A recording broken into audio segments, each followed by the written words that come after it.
Cerita dimulai ketika di langit berjatuhan sebuah benda mirip spora.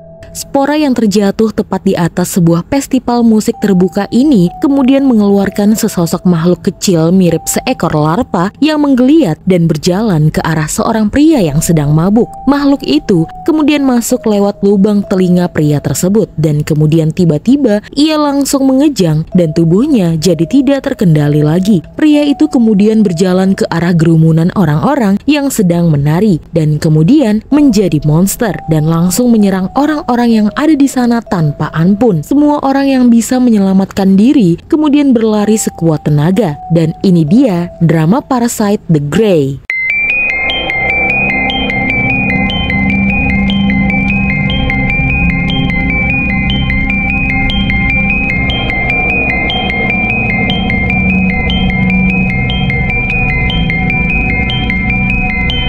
Di episode pertama, ada seorang kasir bernama Suin. Pada saat melayani para pembeli, dia menegur seorang pria karena tidak mengambil label harga daging di stor daging. Pria yang terlihat kacau itu tidak terima ditegur seperti itu. Ia lalu mengancam akan membunuh siapapun dan kemudian pergi dari swalayan tersebut. Pada saat itu, Suin tidak memperdulikan pria itu, tapi hal itu malah jadi bumerang untuknya karena rupanya pria itu menyimpan dendam. Pria itu menunggu Suin pulang bekerja. Suin yang saat itu pulang menggunakan sepeda motornya langsung dihantam dengan keras dari belakang. Setelah ia terjatuh, pria itu langsung menghujamkan senjatanya ke tubuh Suin berkali-kali sampai akhirnya Suin tidak sadarkan diri.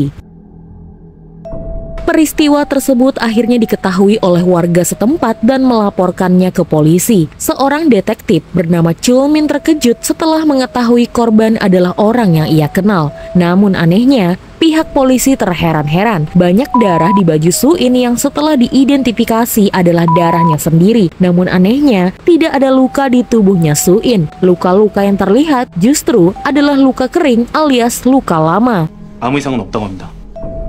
Sementara itu saat Suin siuman, detektif masuk ke dalam ruangannya. Rupanya, detektif Chulmin adalah polisi yang pernah menolong Suin saat dulu Suin masih kecil dan sering disiksa oleh ayahnya sendiri. Suin langsung menceritakan awal mula mengapa pria tersebut menyerangnya. Dari ia terlibat cekcok di dalam swalayan dan kemudian pria itu mengikutinya hingga menikamnya. Lalu setelah itu, Suin tidak sadar lagi. Namun ternyata pria yang menyerang Suin justru yang tewas menggenaskan, terpotong dari dada hingga kepala. Jadi di sini pihak kepolisian menganggap Suin adalah seorang tersangka pembunuh. Chulmin menyuruh Suin untuk menceritakan yang sebenarnya. Menurut dokter, Suin bahkan tidak ditikam. Tapi Suin yakin ia baru saja ditikam. Menurut Suin saat ditikam, ia jadi ingat saat-saat dulu ia disiksa oleh ayahnya sendiri. Ia merasa penderitaannya kembali terjadi. Detektif Chulmin kemudian menyuruh Suin untuk beristirahat. Mungkin saat ini otak Suin masih syok sehingga ia masih belum mengetahui yang mana yang benar. Dan di sana Suin seperti mengingat sesuatu. Saat ia pingsan, tubuhnya terasa aneh. Sesuatu masuk ke dalam tubuhnya itu. Beberapa bulan kemudian, seorang pria bernama Kang Wu tengah mendapatkan masalah dengan sebuah geng di kota yang mengharuskan dia selalu melarikan diri. Ia lalu pulang ke rumah kakaknya dan mendapati kakaknya bertingkah aneh, bahkan tidak mengenali adiknya sendiri. Lalu, adik kecilnya bernama Jinhe malah menghilang. Pada saat itu, Kang Wu menduga kakaknya itu sedang menganut sekte sesat. Sementara, Suin akhirnya kembali ke aktivitasnya yaitu bekerja di swalayan. Sembari kadang, detektif Chulmin menelponnya untuk mengetahui kondisi Suin yang kini semakin baik-baik saja. Saat di bus, tiba-tiba telinga Suin berdengung kencang. Pada saat itu, seorang pria parubaya masuk ke dalam bus dan menatap Suin dengan tatapan yang aneh, sehingga Suin agak trauma dan memilih untuk keluar dari bus. Pada malam itu, seorang pria bertemu dengan wanita cantik dan mereka berniat melakukan one night stand di rumah sang wanita, tapi anehnya pria tersebut malah dibawa ke sebuah gedung kosong yang rupanya di dalamnya terdapat beberapa orang yang sudah menunggu mereka berdua. Pria itu keheranan, ia semakin takut saat dirinya hendak dimutilasi. Kemudian ia dikejutkan saat wanita yang ada di hadapannya tiba-tiba berubah menjadi monster. Pada saat itu, sebuah bom asap dilempar ke dalam ruangan yang membuat pria itu jadi bisa kabur. Rupanya tempat itu telah terkepung oleh pihak polisi yang sudah lama mengincar monster-monster parasit itu. Setelah melumpuhkan beberapa monster, mereka lalu mengejar salah satu monster yang berusaha untuk kabur. Saat kabur, monster itu mendengar bunyi dengungan yang ternyata artinya adalah monster sepertinya berada di dekat lokasinya. Ia pun langsung mencarinya dan ternyata monster yang ia cari adalah umpan dari para polisi, sehingga hampir saja ia tertangkap oleh petugas wanita yang khusus memimpin operasi ini bernama Choi Jun Kyung. Sayang, Ibu Choi gagal menangkap monster tersebut, tapi akhirnya ia bisa menemukan tempat perkumpulan monster-monster yang disebut organisasi itu yang rupanya menyimpan manusia di dalam gedung tersebut untuk dijadikan santapan mereka. 놈들이 조직을 만들었어. Malam itu, Kang Woo memutuskan untuk mengikuti kemana kakaknya pergi setelah kakaknya menerima telepon dari seseorang. Sementara pada saat Soo-in ingin pulang, ia melihat pria yang ia lihat di bus rupanya mengikutinya, bahkan sekarang mengejarnya. Soo-in langsung berlari ketakutan, tapi di sana ia terpojok karena ternyata kakaknya Kang Woo ingin menangkap Soo-in juga. Pria paruh baya dan kakaknya Kang Woo lalu bertanya kepada Soo-in, apa Soo-in sama seperti mereka? Karena mereka semua saling terkoneksi satu sama lain. Tapi Soo-in bingung apa maksud dari pria tersebut. Lalu pria itu berkata hanya ada satu cara untuk mengetahuinya. Tiba-tiba pria paruh baya itu dan kakaknya Kang Woo berubah menjadi monster. Tapi dengan cepat Soo-in menghalau mereka karena tiba-tiba separuh wajah Soo-in juga berubah. Dan Soo-in pun berkata jika ia juga sama seperti mereka. 나는 동족이다. Pria paruh baya itu lalu menyuruh Soo-in untuk bergabung dengan organisasi mereka. Karena dengan bergabung, maka mereka akan semakin kuat. Setelah itu, kakak Kang Woo dan juga pria paruh baya itu pergi. Tapi sayang, saat Kang Woo yang sudah melihat semuanya hendak pergi, ia ketahuan oleh Soo-in. Soo-in kemudian mengancam Kang Woo. Setelah mengetahui siapa nama Kang Woo, Soo-in kemudian memberitahukan sesuatu kepada Kang Woo dengan syarat Kang Woo harus membantu Soo-in. Tidak lama kemudian, Soo-in akhirnya sadar. Soo-in masih bingung apa yang terjadi kepadanya. Kang Woo yang dari tadi menunggu Soo-in sadar kemudian menceritakan siapa dirinya dan ia tahu tentang monster yang ada di dalam tubuh Soo-in. Monster parasit itu berkata jika Soo-in tidak boleh bergabung dengan para monster parasit yang lain.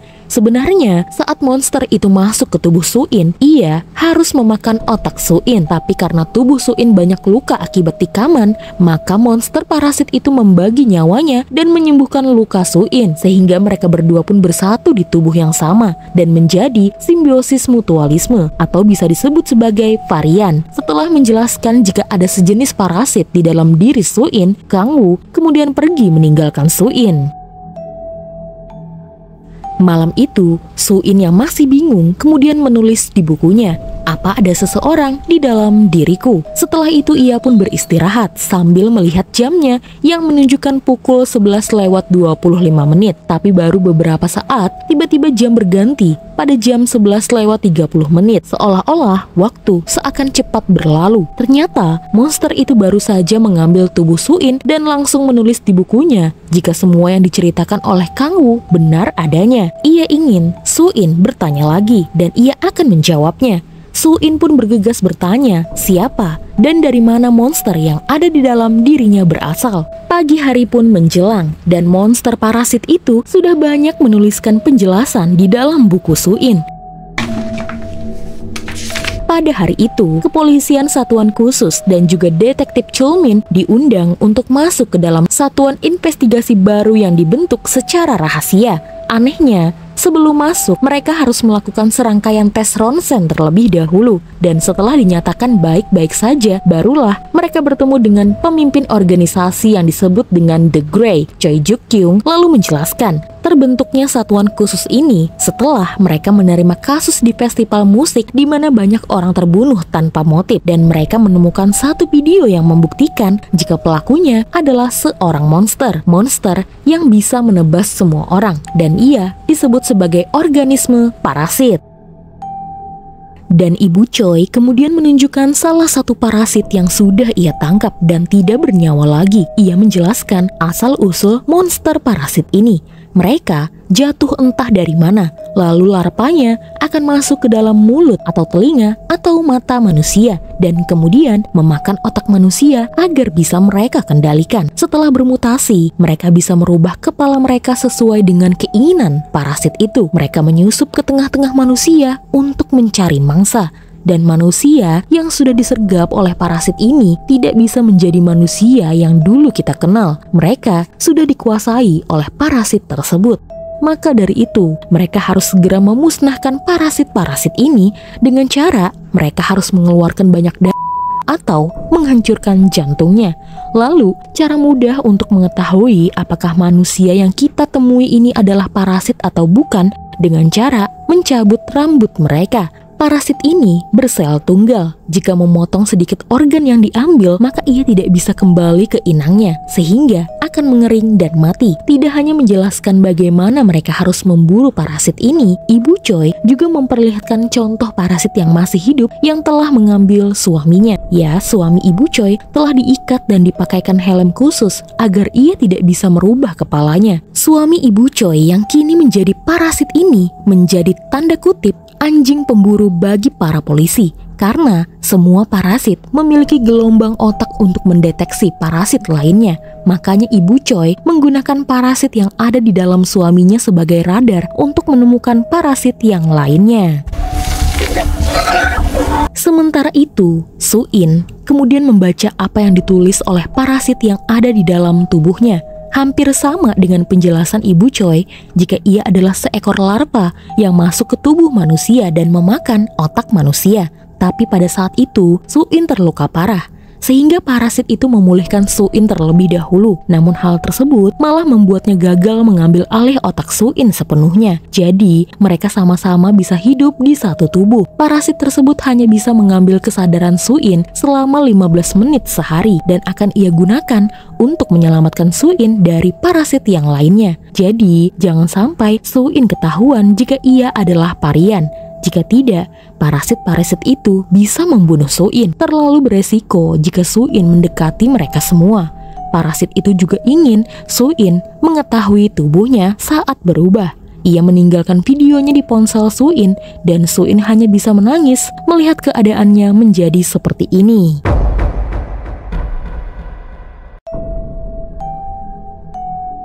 Sementara itu, Kang-woo kembali ke kampung halamannya. Di sana ia memperbaiki ponsel milik adiknya Jin-hye yang telah ditinggalkan. Dan juga ia membeli sebuah sepeda motor. Saat ponselnya sudah selesai diperbaiki, pemilik ponsel itu memberitahukan jika beberapa hari ini banyak orang yang datang mencari Kang-woo. Kang-woo pun langsung bergegas pergi dari sana, tapi sayang si penjual sepeda motor malah melaporkannya. Sehingga tiba-tiba datanglah 2 mobil besar dari geng yang dihindari Kang-woo dan ingin menangkapnya.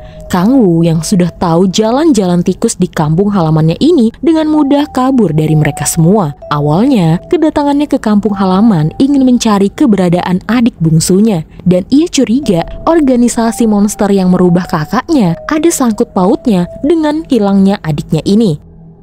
Ia pun langsung menghubungi rekannya untuk meminta bantuan. Dan mereka janjian di suatu tempat di dekat hutan tempat monster-monster itu berada. Sementara itu, saat bekerja, Soo-in terlihat melamun sampai ia tidak sadar jika detektif Chul-min datang untuk mengunjunginya. Soo-in sangat antusias melihat detektif yang sudah ia anggap sebagai pamannya itu. Mereka lalu mengobrol sebentar, sementara detektif Choi mulai curiga kepada Soo-in. Ia lalu mencoba mengambil sehelai rambut Soo-in dengan alasan Soo-in memiliki uban. Untungnya tidak kenapa-napa. Detektif Choi juga bertanya tentang keadaan Soo-in dan apa terjadi masalah baru-baru ini. Soo-in hanya berkata, ia baik-baik saja karena ia menjalani hari-harinya seperti biasa. Pada saat itu tiba-tiba telinga Soo-in berdenging. Seorang pria dari kejauhan menatap Soo-in dengan tatapan yang aneh.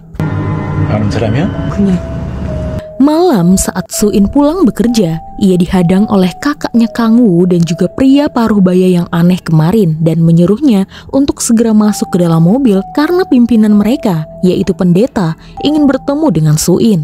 Suin mau tidak mau masuk ke dalam mobil karena ia takut para monster-monster itu berbuat ulah di tempat ini. Sementara itu, Kang Woo akhirnya sampai ke lokasi para monster itu berada.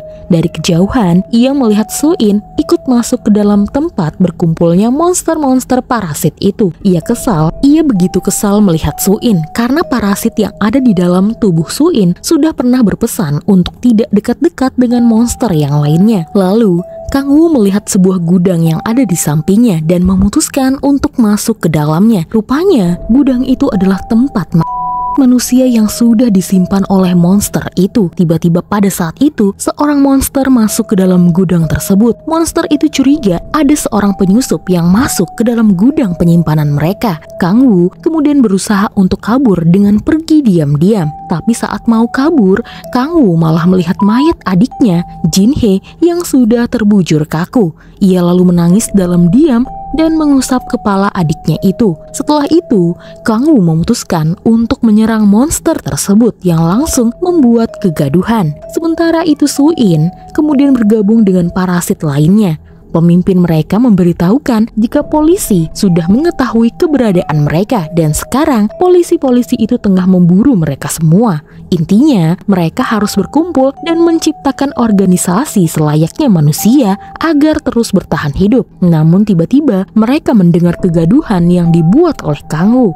Semua parasit itu kemudian ditugaskan untuk mengejar manusia yang sudah masuk ke dalam wilayah mereka. Pada saat itu, Kang Woo berusaha untuk melarikan diri. Sayangnya, ia malah bertemu dengan anggota geng yang sedang mengincarnya. Kang Woo menyuruh mereka untuk segera pergi karena jika tidak, mereka semua akan terbunuh.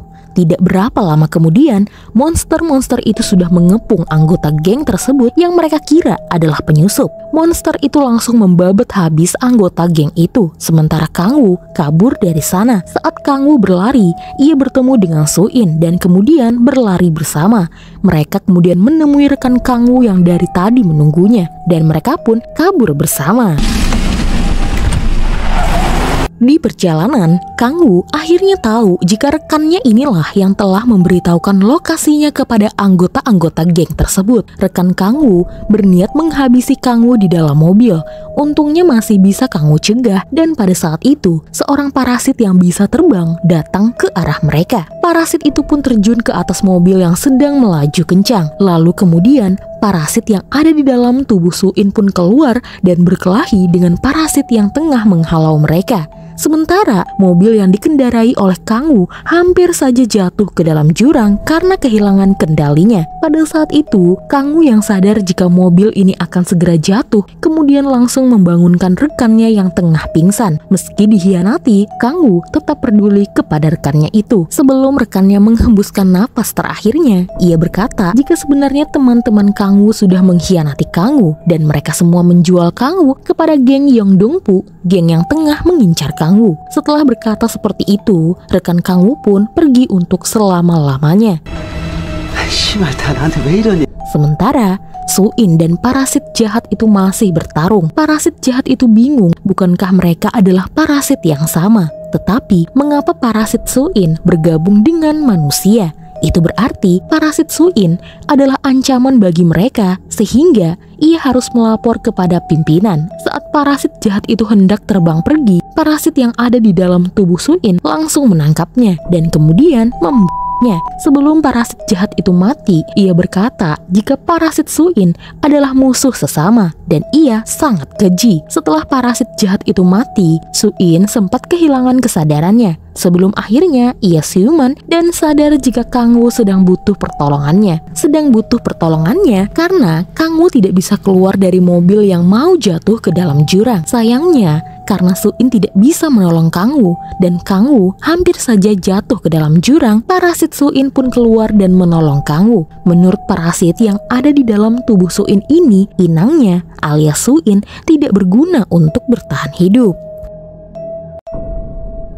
Sementara itu, Ibu Choi mengumpulkan kasus-kasus yang mirip dengan korban-korban dari ulah parasit. Ia melihat kasusnya Suin, yang mana Suin pernah ditikam berkali-kali namun tetap bisa hidup. Sementara pelaku malah terbelah tanpa senjata. Ia pun tersenyum karena ia akhirnya menemukan Suin adalah seorang parasit.